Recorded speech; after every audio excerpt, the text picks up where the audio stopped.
누가복음 6장 12절에서 19절까지 말씀 정독합니다. 시작.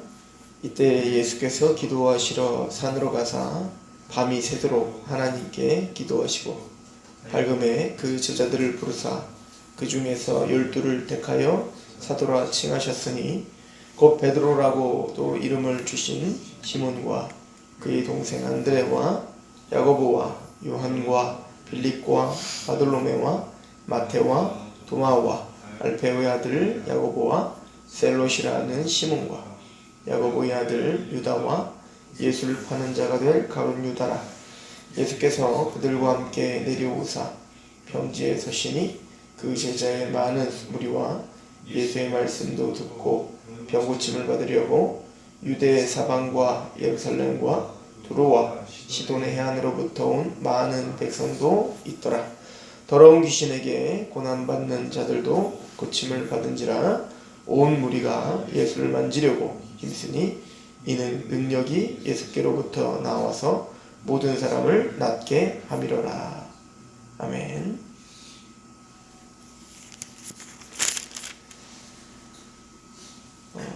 우리는 누가복음 5장에 예수님께서 제자를 부르시는 장면을 이미 상고했습니다. 특별히 시몬을 부르는 장면으로 시작을 했죠. 시몬 베드로가 예수님께 부름을 받고 또 저 물 깊은 곳으로 가서 그물을 내리라 했을 때 그물이 찢어질 정도로 또 두 배가 가라앉을 정도로 가득 고기가 잡히는 것을 보면서 또 이 베드로는 시몬은 그 호숫가에 서서 배 위에서 예수님께서 말씀을 가르치시는 것을 이미 들었죠. 그 권세 있는 말씀을 들은 상태에서 또 예수님이 그런 신적인 표적을 보여줌에 이 시몬은 바로 납작 엎드려 나는 죄인입니다 라고 나를 떠나소서 라고 예수님께 고백을 하는 장면을 우리는 보았습니다. 즉 예수님이 부르러 온 자들은 바로 이런 사람들이죠. 자신이 죄됨을 깨달아 엎드려 마음을 낮추고 그 예수님 앞에 전심을 다해서 하나님의 그 거룩하심을 드러내고 또 자신의 죄됨을 인정하는 사람입니다. 그럼 그들이 이 죄됨을 인정한다는 게 무엇인가?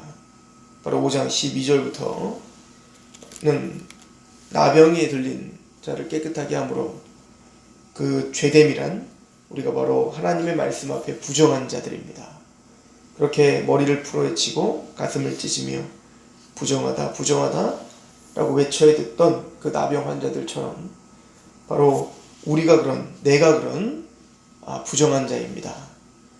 그런데 예수 그리스도의 손 내밀어 주심에 말미암아 우리가 부정한 자가 나았습니다. 사실은 우리는 거룩하신 하나님과 단절되어 있는 자들이었죠. 그런데 하나님께서 자기 아들을 내어주시면서 우리에게 직접 오셔서 손을 내밀어 부정한 우리를 만지신 거예요. 원래 만지면 안 되잖아요. 근데 그 주님께서 우리를 만져주신 거예요. 거룩하신. 그리고는 그 예수 그리스도의 의가 우리의 것이 되어지죠. 그리고 우리는 거룩함, 즉 의롭다, 칭함을 받게 되는 것이에요. 이것을 5장 17절부터는 중풍병자를 고치시면서 그 전에 먼저 중풍병을 고치시기 전에 이번에는 뭡니까? 죄사함에 대한 이야기부터 하는 겁니다. 나는 죄사하러 왔다. 나는 죄사하는 권세가 나에게 있다. 그리고 모두가 다 아는 것처럼 죄사할 수 있는 것은 오직 하나님께만 있습니다 라고 하는 것을 알고 있었죠. 누구나. 즉 예수님께서는 이 땅에 육체를 입고 오셨지만 죄를 사하실 수 있는 그 하나님만이 갖고 계시는 권세를 예수님이 갖고 계심을 선언하고 계시죠. 그리고는 27절부터 또 다른 제자 한 명을 부릅니다. 그게 바로 레위입니다. 즉 세리 마태예요. 누가 봐도 죄인이죠. 그런 세리 마태를 불렀더니 그 세리 마태는 예수님을 따릅니다. 죄된 자리에서 일어나 예수님을 따라 들어가 자기네 집으로 예수님을 초청하고 거기에 또 다른 죄인들을 모이게 합니다. 그리고 예수를 만나게 하죠. 어쩌면 이게 사람 낚는 어부인 거예요. 나의 죄됨을 알고 납작 엎드려 예수 그리스도를 영접하여 거룩하게 된 자가 감사와 기쁨으로 또 다른 죄인들을 데리고 와 주님 앞에 납작 엎드리는 자들을 데리고 와 그렇게 공동체를 이루는 것입니다. 이게 교회죠. 그럼 5장은 이렇게 마무리를 줬죠. 비유를 통해서 새 옷에 한 조각을 떼어서 헌 옷에 기울 수 없다. 또 새 포도주를 헌 부대에 담을 수 없다. 새 포도주는 새 부대에 넣어야 할 것이다 라고 말을 합니다. 즉 이제는 유대교가 아니라 율법주의적인 형식적인 종교가 아니라 이제는 이 복음 또 이 예수 그리스도를 담는 새 부대가 필요해요. 그 새 부대는 첫 번째는 믿음이라고 했습니다. 납작 엎드리는 심령이 가난한 마음. 그럼 6장의 1절부터 11절까지는 바로 안식일에 대한 논쟁을 통해서 안식일의 주인이 바로 예수심을, 즉 새로운 패러다임입니다. 즉 율법을 바라보는 새로운 시각이죠. 율법을 지켜 내가 의롭다움을 받으려고 하는 노력들이랄지, 또 그게 율법이 아니라 율법을 해석해 놓은 장로의 전통, 또 내가 만든 하나님께 대한 열심, 그것으로는 그 복음을 담을 수 없는 거예요. 너희가 하나님께 열심은 있으나 올바른 지식을 따르는 것이 아니라 하나님의 의를 모르고 자기의 의를 세우려다가 하나님의 의에 복종치 않는다 라고 말을 하죠. 그들의 패러다임으로는 복음을 받아들일 수 없는 겁니다. 하나님께 열심은 있어요. 근데 그 열심은 내가 만든 열심인 겁니다. 그 열심으로는 하나님의 올바른 지식을 알지 못하는, 즉 그리스도를 아는 지식이 가장 고상하다 라고 말하지 않습니까? 빌립보서의 사도 바울이 내가 율법의 의로는 흠이 없다. 내가 율법은 바리새인이다. 열심으로는 예수를 믿는 자를 죽이기까지 했다. 나는 히브리인 중에 히브리인이다. 나는 8일 만에 할례를 받았고 베냐민 족속이다. 그것으로는 복음을 담을 수 없는 거예요. 그것으로는 의롭다움을 받을 수 없는 거예요. 그것으로는 새 시대, 즉 하나님의 나라를 이룰 수가 없는 거예요. 그 모든 것들을 배설물로 여겨버렸다는 겁니다. 모든 것을 해로 여겼다는 겁니다. 왜냐하면 오직 그리스도를 아는 지식이 가장 고상하기 때문에. 내가 가진 의는 율법으로 말미암는 행함으로 말미암는 의가 아니요 오직 믿음으로 말미암는 의니 하나님께로부터 난 의라. 그래서 납작 엎드려 나는 아무것도 만들어낼 수 없고 아무것도 하나님께 드릴 수 없는 그런 난 죄인입니다. 심령이 가난한 상태가 되어서 오직 예수 그리스도를 말미암아 그 하나님의 은혜로 말미암아 내가 정결하게 되며 내가 그렇게 하나님의 자녀가 될 수 있습니다 라고 하는 그 신앙적인 패러다임이 바뀌지 않는 한, 그 새로운 부대가 되지 않는 한 그 포도주를 받아들일 수가 없죠. 그리고 이미 우리가 지금 설명했던 죄인된 자가 예수 그리스도를 만나 부정한 자가 깨끗함을 받아 의롭다함을 받고, 그래서 또 죄인들이 모여 공동체를 이뤘다. 그게 시몬을 통해서 또 레위, 마태를 통해서 그려진 거예요. 그 새로운 부대란 새로운 공동체를 말합니다. 이제는 12지파를 대표로 하는 구약의 육체적이고 혈통적인 공동체는 끝났습니다. 이제는 새로운 부대가 시작된 거예요. 새 옷이 시작됐습니다. 이게 바로 12제자를 시작으로 한 새로운 공동체입니다. 바로 교회이죠. 신약교회. 그게 오늘 12절부터 19절까지의 12제자를 선택하는 이유입니다. 예수께서는 12제자를, 12사도를 택하시기 전에 이때 예수께서 기도하러 산으로 가서 밤이 새도록 하나님께 기도하셨다라고 했습니다. 즉 밤새도록 하나님께 기도하시며 신중하게 12를 선택하셨어요. 이것은 그 12명의 그 사도들이 무엇인가 자격됨이나 또 무엇인가 했기 때문이 아니에요. 이미 그것을 어디서 설명한 거냐면 시몬과 레위를 통해 설명하고, 그들은 죄인이었습니다. 나는 죄인으로서이다. 나를 떠나소서. 그럼 이들이 선택된 이유가 무엇입니까? 마가복음을 한번 가보시죠. 마가복음 4장입니다.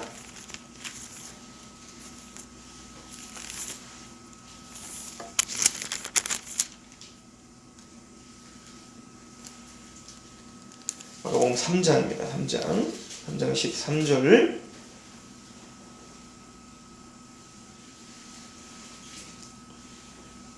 또 산에 오르사 자기가 원하는 자들을 부르시니 나온지라. 이에 12를 세우셨으니 이는 자기와 함께 있게 하시고 또 보내사 전도도 하며 귀신을 내쫓는 권능도 가지게 하려 하심이로라. 이 12를 세우셨으니 시몬에게는 베드로란 이름을 더하셨고, 이렇게 이제 오늘 본문과 병행 구절이 나오게 되죠. 13절에 이 이야기가 나오기 전에 이제는 안식일 손 마른 자를 고치시고 뭐 이런 이야기들, 우리 누가복음에 봤던 이야기들이 쭉 나왔습니다. 그리고 3장 7절부터 보시면 예수께서 제자들과 함께 바다로 물러가시니 갈릴리에서 큰 무리가 따르며 유대와 예루살렘과 이두메와 요단강 건너편과 두로와 시돈과 근처에서 많은 무리가 그가 하신 큰 일을 듣고 나오는지라. 예수께서 무리가 에워싸 미는 것을 피하기 위하여 작은 배를 대기에도 제자들에게 명하셨으니 이는 많은 사람을 고치셨으므로 병으로 고생하는 자들이 예수를 만지고자 하여 몰려왔음이로라. 더러운 귀신들도 어느 때든지 예수를 보면 그 앞에 엎드려 부르짖어 이르되 당신 하나님의 아들이니이다 하니 예수께서 자기를 나타내지 말라고 많이 경고하셨다. 이렇게 말합니다. 그러니까 귀신들은 알죠. 예수님이 누군지. 막 귀신들도 막 당신은 하나님의 아들입니다. 막 얘기하고 지금 난린 거예요. 그러니까 예수님에게 수많은 무리들이 지금 예수님을 막 쫓아다니는 겁니다. 근데 이 모든 무리들이 예수님을 정말 참된 목적으로 쫓아다니는 게 아니죠. 이걸 요한복음 2장에 통해서 이제 이야기가 돼요. 요한복음 2장에 보면 많은 무리들이 예수를 믿고 나왔더라. 믿고 나왔다고 해요. 그런데 뭐라고 하냐면 예수님은 그들에게 몸을 의탁하지 아니하셨다. 왜? 그들의 마음을 아셨기 때문이로라. 즉 그들은 이기적인, 또 예수님의 메시아됨, 자신의 죄인됨 때문에 온 게 아니라 자신의 필요와 자신의 이익을 위해서 따라오는 거라고요. 근데 예수님은 그들을 피해서 가시는 겁니다. 왜냐면 예수님이 이 땅에 오신 건 단순히 병 고치러 오신 게 아니에요. 단순히 그들에게 뭔가 필요를 채워주시러 오신 게 아니에요. 궁극적인 목적은 그들의 죄됨을 깨닫게 하시고 그들의 죄를 정결케 하시고 그들을 통하여 하나님의 나라가 임하게 하시기 위함인 거예요. 그래서 수많은 무리들이 왔지만 예수님은 한적한 곳에 가서 밤이 맞도록 하나님께 나아가 기도하셨습니다. 그리고 부르신 사람들이 12입니다. 그리고 이렇게 말하죠. 13절 산에 오르사 자기가 원하는 자들을 부르니 나오더라. 주님이 원하는, 그러니까 예수님의 무엇을 보고 막 따라오는 자들을 부르는 게 아니라 주님이 원하셔서 부르니 나오는 겁니다. 예수님의 주권적인 권능이, 주권적인 어떤 선택이 12사도를 세우는 거예요. 그들의 자격됨, 그들의 무엇이 그들을 사도로 만든 게 아니라 철저하게 주님의 주권임을 이야기해주고 있죠. 그렇게 누가복음 6장 12절부터는 12사도를 택하는 장면을 이야기를 합니다. 그리고 17절에 6장 17절에 예수께서 그들과 함께 내려오사 평지에 서시니 그 제자의 많은 무리와 예수의 말씀도 듣고 병 고침을 받으려고 유대 사방과 예루살렘과 두로와 시돈의 해안으로부터 온 많은 백성들도 있더라. 그런데 그 예수 그리스도를 이제 12사도를 선택하시고 12사도와 함께 평지로 내려오셨어요.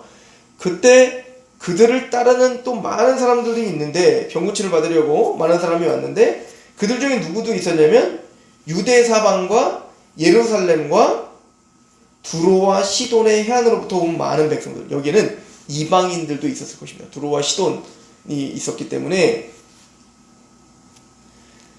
그러니까 누가복음은 끊임없이 이방인들에 대한 그 마음을 계속 비추고 있죠. 예수 그리스도가 이 땅에 오신 것 자체가 이방을 비추는 빛으로 오셨기 때문에, 즉 12사도로부터 시작되는 그 하나님의 새로운 공동체는 이제는 예루살렘과 온 유대와 사마리아와 땅끝까지 이르러 이제는 확장되고 힘있게 그 하나님의 말씀이 또 그 복음이 증거될 것임을 우리에게 설명을 해주죠. 18절에 더러운 귀신에게 고난을 받은 자들도 고침을 받은지라 온 무리가 예수를 만지려고 힘쓰니 이는 능력이 예수께로부터 나와서 모든 사람을 낫게 함이로라. 저는 자꾸 이제 신경이 쓰이는 게 있는데, 신경이 쓰인다기보다는 이게 지금 누가복음을 계속 진행해 오면서 손에 대한 이야기가 계속 반복되고 있다는 것을 우리는 볼 수가 있습니다. 나병 환자가 부정함을 알고 누구도 이제 만질 수 없을 때 예수님은 손을 들어 그 나병 환자를 직접 터치하시죠. 그 이야기가 이제 5장에 나왔지 않습니까? 자, 그뿐 아니라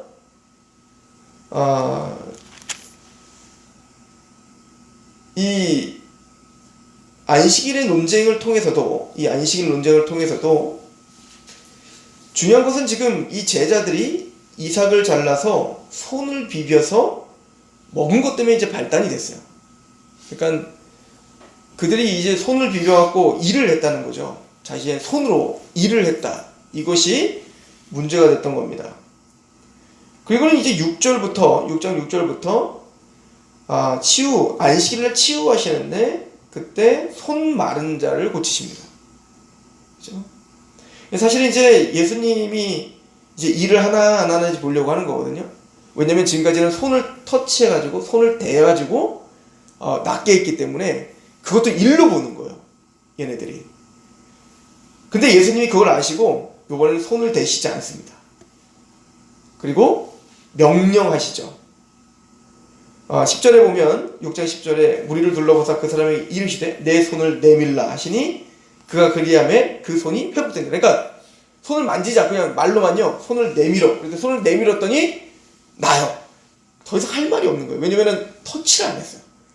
그러니까 지금 문제는 제자들이 자기의 손으로 밀을 깐 일을 한 것 때문에 지금 안식일을 어겼다고 얘기한 거거든요. 그래서 또 다른 안식일날 많은 사람이 몰려와서 이번에는 예수와 또 제자들이 또 뭔가 일을 하면은 꼬투리 잡으려고 했던 건데 예수님 그걸 간파하시고 어떻게 하냐면 이번에는 걔네들이 보기에는 일을 안 했죠. 왜? 말은 하는 거는 그 걔네들의 전통에도 없으니까 그냥 말로만 손을 내밀어라. 그러니까 얘도 이 손 마른 자도요 사실은 일한 건 없어요. 손을 내밀어서 손을 그냥 내밀었지 뭘 만지거나 한 게 아니란 말이에요. 손을 내밀었는데 그냥 손이 나버린 겁니다. 그렇죠? 그러니까 지금 이 유대인들의 이 사람들은 지금 뭔가 손으로 일을 하는 것 자체, 안식일날 손으로 일하는 것 자체가 지금 뭔가 하나님 앞에 범죄하는 것이다라고 하는 잘못된 사상을 갖고 있었죠. 예수님은 손으로 일을 하는 것 자체가 문제가 아니라는 걸 보여주고 있는 겁니다. 즉, 그 손이 병이 났고 또 제자들이 그 밀을 손으로 까먹고 또 예수님이 나병 환자를 손을 대는 것도 원래 율법적으로는 합당치 않은 거예요. 왜냐면 나병 환자를 손을 대면 안 돼요. 부정한 곳에 손을 대면 그가 부정하게 되는 거예요. 그러나 예수님은 그런 그들의 모든 규례들을 다 깨트려 버리고 있는 겁니다. 부정한 자를 직접 가서 손을 터치하시고 안식일날 밀을 까먹는 제자들을 옹호하시고 또 안식일날 손을 내밀라 하시고 그 손을 고쳐주시고 이 모든 일들은 바로 낡은 부대를 청산하는 작업들을 지금 예수님 하고 계시는 겁니다. 그러면 새로운 패러다임 가운데 새로운 공동체가 세워진 이 교회는 무엇입니까? 나병 환자들 손을 대셨던 예수님처럼 또 안식일날 손 마른 자를 고쳐주신 예수님처럼 부정한 곳에 찾아가고 만지고 그래서 부정한 것이 나에게 부정이 타서 내가 더러워지는 게 아니라 하나님의 백성들, 하나님의 교회들이 만지니 그들이 낫는 역사들이 일어나는 거죠. 그들이 가면 치유가 일어나는 거죠. 예수님이 가서 예수님을 누군가가 터치만 해도 치유가 일어나는 것처럼 교회는 그런 곳입니다. 부정한 곳을 피해 다니는 사람들이 아니에요. 더러운 곳을 피해 다니는 사람들이 아니라 또 내가 보기에는 부정하다라고 하는 사람들을 피해 다니는 사람이 직접 가서 그를 만지고 그들과 함께 있어 예배가 없는 곳에 예배가 회복되고 거룩하지 않은 곳에 거룩이 흘러가게 하는 거예요. 즉 생명력 있는 그 성령의 물줄기가 너희 배에서 생수의 강이 흘러 넘치리라 하셨던 것처럼 하나님의 복의 통로가 되는 것, 이것이 사실은 새로운 공동체가 아니라 이미 아브라함에게 약속하셨던 진짜 이스라엘의 모습이죠. 너희가 복을 줄 뿐만 아니라 네가 복이 되리라. 네가 복의 근원이 되리라. 그 십자가 앞에 우리를 세우신 목적답게 그렇게 복의 근원으로서 하나님의 복음을 선포하는 우리가 되시길 축원합니다. 기도하겠습니다. 하나님 아버지, 너무나 감사합니다. 우리가 시몬 베드로의 고백처럼 우리를 떠나시옵소서. 우리는 죄인이로소이다. 부정한 우리를 직접 만져주시고 우리와 함께 하시는 임마누엘이 되셔서 우리를 거룩하다 인정하시고 의롭다 칭해 주셔서 감사합니다. 우리는 부정한 곳을 피해 다니는 자들이 아니오. 이제는 새로운 하나님의 백성답게 하나님의 나라가 우리에게 임하였으며 더 나아가 우리를 통해 그 거룩한 하나님의 나라가 선포되게 하시며 우리를 통해 예배가 없는 곳에 예배가 회복되고 또 죄인들이 의롭다함을 받는 놀라운 역사들이 우리를 통해서 끊임없이 일어날 수 있도록 우리와 이 교회를 하나님 함께 하시고 또 붙들어 주옵소서. 예수 그리스도의 이름으로 감사하며 기도합니다.